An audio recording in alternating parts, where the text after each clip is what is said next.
Hey and welcome to BoatProjectY.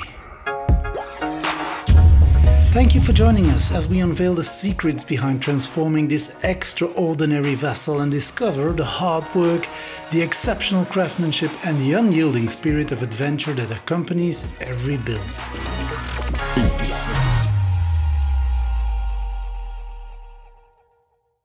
Ahoy shipmates, get around for a tale of generosity gone awry. A boat turned battleground and, well, a silver lining of an almost fresh Forepeak.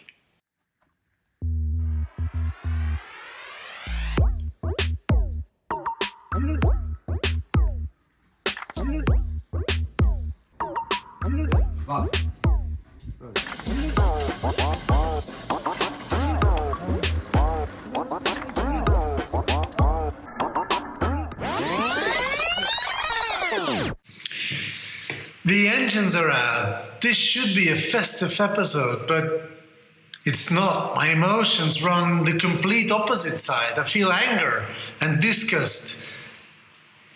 Maybe I'm exaggerating and this will blow over in a couple of days or a week or so, but at this point, it's hard for me not to talk about it.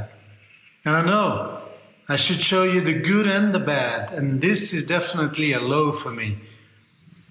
I don't know what I was expecting, but anyway, not this, that's for sure. Maybe it was due to me being ill, or I expect too much, I don't know, but I'll let you decide for yourself. Anyway, let's get on with this episode, let's get on with the rebuild of this boat. Forza! In a moment of what I now realize was questionable generosity, I offered my two DAF 575 engines for free online. The deal was simple. They'd handle the removal themselves, park a crane next to the boat and lift those beauties out. Just not on a Sunday. As per the yacht club's no noise, no work, just peace and quiet for the neighbors rule, right? Cue for the drama. At 10:30 p.m. on a Saturday evening, two gentlemen arrived, no crane inside. They assured me they know what they were doing, having this done a million times before. Their plan? Strip the engine block of as many parts as possible and hoist them out through the roof. Now, I was battling a vicious flu, swaying like a drunken sailor and dreaming of my bunk. So I left them to it. Occasionally dragging myself out of bed to offer them soup, snacks, drinks. After all, they're my guests, right? And I wanted them to feel welcome.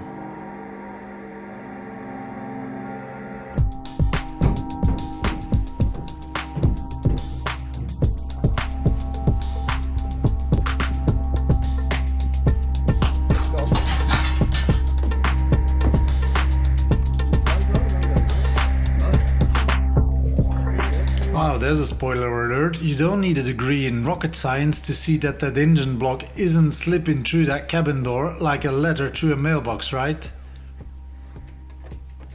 By Sunday evening, the first engine was still in the boat.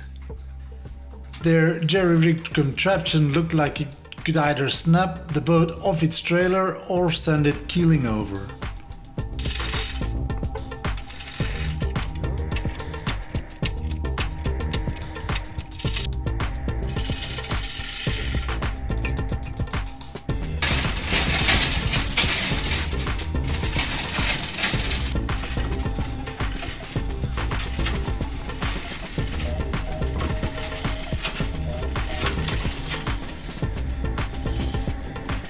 With my foggy, flu-ridden brain, I suggested politely that they rethink their approach.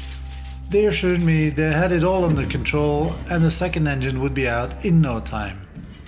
Famous last words, right? The next morning I returned to the boat, hoping for the best, but instead I found utter chaos. The cabin was wide open, doors, hatches, the works.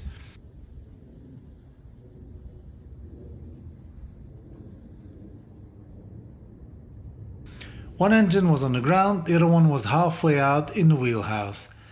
The place looked like a pirate raid. I mean, cigarette butts everywhere, food scraps, tools thrown about. The roof of the wheelhouse was bent, smeared with oil, and the forepeak was greasy, messy. Oil slicked across the complete decks, and the teak and mahogany trims around the doors and the footstep completely destroyed. I spent the rest of the day cleaning up, hauling the half-removed engine back inside and trying to make the boat, watertight again. Rain was forecasted that afternoon.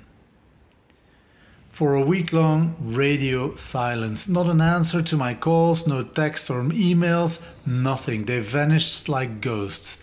Then, the following Sunday, the harbour master called.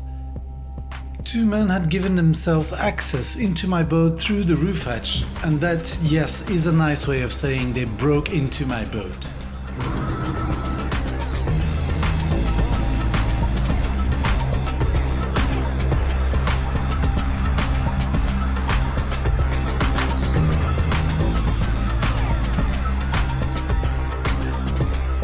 "12 hours later, they were gone, engines in tow, along with the engine mounts, which I deliberately told them I wanted to keep. They promised to return them though. Spoiler alert, they never did.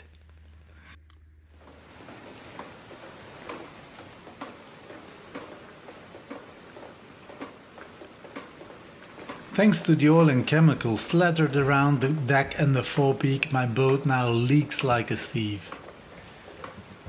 Time to shake off this bitter taste of betrayal and dive into something productive. I turn my attention to the forepeak, prepping and finishing it for paint. Alright, last hole to plug in this bow section. I'm gonna approach this one a little bit differently. Right now I'm just gonna tack weld the entire new plate on it and then grind along the edges.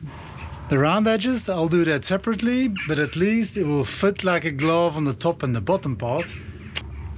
Let's see if that makes any difference in the speed I managed to plug weld these holes, because I got a lot more coming. Let's check it out.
After tack welding the exterior, yes, a pro will handle the final underwater welds, I removed inside to weld everything in place. The original ribs, heavily corroded where they met the diesel tanks, were ground down to solid steel, but instead of just replacing them outright, I had an idea. I crafted cardboard templates for the plates that would distribute the weight and the stress among the edges of the diesel tank, complete with a drainage hole for any condensation. What do you think? Better than the original design, right? Well, let me know in the comments.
While I was at it, I prepped the entire bow section for painting. That meant a lot of grinding and sanding and needle gun action to get it ready for a phosphoric acid bath.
Once the heavy lifting was done, I broke out the vacuum and thoroughly cleaned it up. Finally applied the phosphoric acid to the bare metal. Almost ready for paint. Well, that is, weather permitting, of course.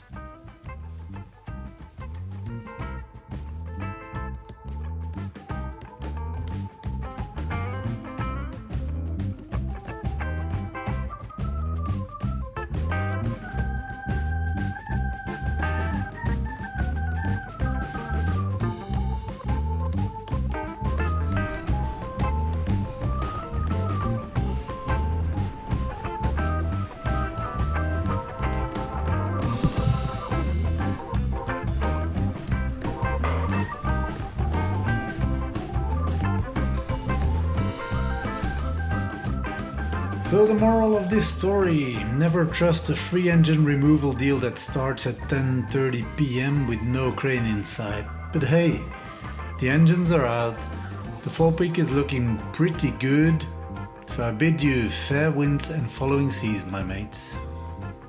Hey, and while I still have your attention, I'm looking for your expertise. What should I do with these true axles? Of course I want to remove them to thoroughly inspect all bearings and stuffings, but what is the next step of action? Let me know if you have any experience with this